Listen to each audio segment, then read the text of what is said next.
before we go on with other performances, the president of the International Club would like to make a speech addressing women development in the light of Women's History Month. So I would like to invite Olivia Bizamba, the president of the International Club.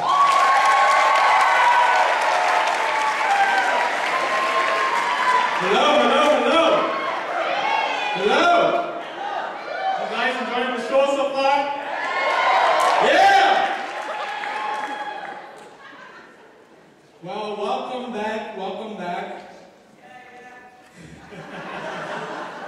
Well, ladies and gentlemen, faculty, students, and guests, good evening.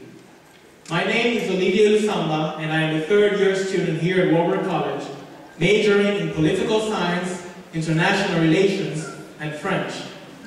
I stand before you here tonight to give an address on women's development in the light of Women's History Month. March is indeed a busy month here at Warburg, filled with ceremonies, award shows, and student-sponsored events such as Scholarship Week. But most importantly, March is Women's History Month. Thank you. A month-long celebration that is too often ignored, but was celebrated here at Warburg College this year on this campus.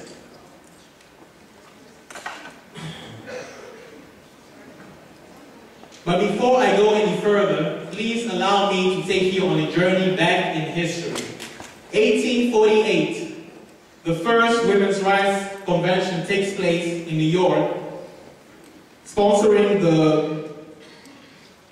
the Women's Rights Campaign and for the equal treatment of women and men under the law and women's voting rights. 1893, the state of Colorado becomes the first in the nation to grant women the right to vote, and followed by Utah and Idaho in 1896, Washington State in 1910, and others thereafter. And on June 10, 1963, Congress passes the Equal Pay Act, making it illegal for employers to award lower salaries to women in comparison to men for the same job. As these events unraveled, we witnessed our nation embark on a path to prosperity and justice and flourish into a genuine masterpiece of design unmatched by any other nation in the world to this day. Though there has been tremendous progress in regards to women's rights in the United States and much of the Western world, women's development remains at the core of international relations and requires the attention of both men and women to bring gender equality to pass.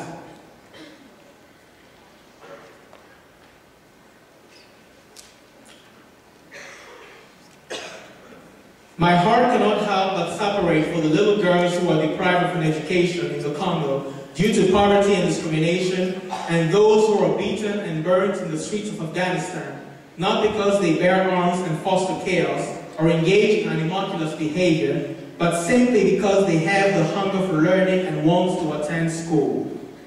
I'm not here to talk about blame. That will not get us anywhere. But the crude reality is that even though we may not be the causal force of extreme poverty in the world, we ought to pay close attention to other nations' socio-economic agendas because we have to deal with the consequences. A world ravaged by war and famine, plagues, viruses, and disease threatening to wipe out entire communities, villages, and perhaps nations. Illegal immigration spinning out of control. Ladies and gentlemen, we no longer have the luxury of shifting our focus away. As one of our nation's greatest and most inspirational leaders stated, our President John Fitzgerald Kennedy, our most basic common link is that we all inhabit this planet. We all breathe the same air, we all cherish our children's future, and we are all mortal. To every problem there is a solution, and to every question there is an answer. But the solutions to these problems do not lie in the raising of walls and the building of fences, but rather through investments for the creation of academic and social institutions that will train and educate young girls In this way, they will acquire skills that will help them pursue a higher education to become productive citizens of their respective countries and achieve financial independence. This, in addition, will lead them to making better choices regarding marriage and children while living better and healthier lives. Because when you have healthy women, you have healthy mothers. When you have healthy mothers, you have healthy children. And when you have healthy children, you have a healthy nation. And that is how you change the world, one woman at a time.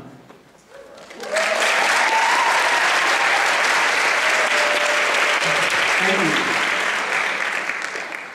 As former South African president and human rights activist Nelson Mandela stated, education is the most powerful weapon which you can use to change the world. So when you leave this place tonight, I want you to take time and think about all the gracious little girls and women in America and around the world who are told every single day of their lives, you cannot. They are both inspired by the beauty of life and tormented by its misfortunes. And they have dreams too. Ladies and gentlemen, the time indeed has come to promote gender equality and peace for our children and generations to follow.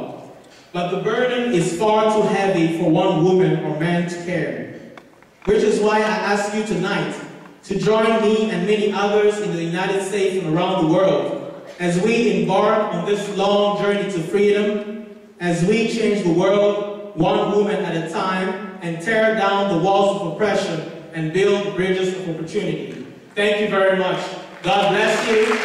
And on behalf of Culture Week 2010, Happy Women's History Month. Enjoy the rest of the night.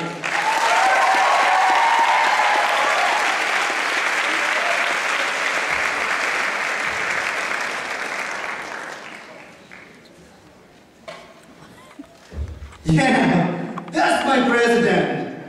What a speech. Yes, we can.